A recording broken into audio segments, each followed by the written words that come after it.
সে guys, কেমন আছো সবাই? আশা করি তুমি সবাই ভালো আছো। আমরা অনেক ভালো আছি। তো দেখো, আজকের শুভ সন্ধ্যা সবাইকে। আর আজকের সন্ধ্যায় আমরা বাইরের ওয়েদারটা তো খুবই সুন্দর, বাট আমি তোমাদের দেখাতে পারিনি। যাই হোক, রান্নায় অনেক ব্যস্ত ছিলাম। তো চলো আজকে একটু করব চিকেন কষা। তো তোমাদের সঙ্গে সেটাই শেয়ার করবো যে আমরা কীভাবে কী করি না করি। তো আমার এখানে আলু ভাজাটা অলমোস্ট আগে থেকে করা ছিল, তো ফোনে চার্জ ছিল না দেখে ফোনটা আমি আনতে পারিনি। তারপরে দেখো, মশলাটাও আমি ম্যারিনেট করে নিয়েছি মাংসের সাথে।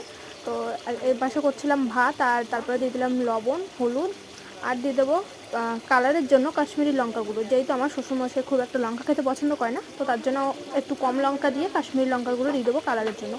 তারপরে চলে এলাম আমার বড় আমার কষ্ট দেখে আমাকে একটু হেল্প করতে।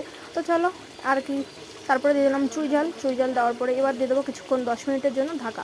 তো চলো 10 মিনিটের জন্য ঢাকা দিয়ে দিই, তারপরে আবার তোমাদের সঙ্গে কথা হচ্ছে। গাইস, এদিকে আমার মাংস তো হচ্ছে, এদিকে আমি তেঁতুলের চাটনিটাও করে নিচ্ছি। তো তোমরা যারা আমার চ্যানেল নতুন আছে অবশ্যই সাবস্ক্রাইব করো, লাইক কমেন্ট শেয়ার করো।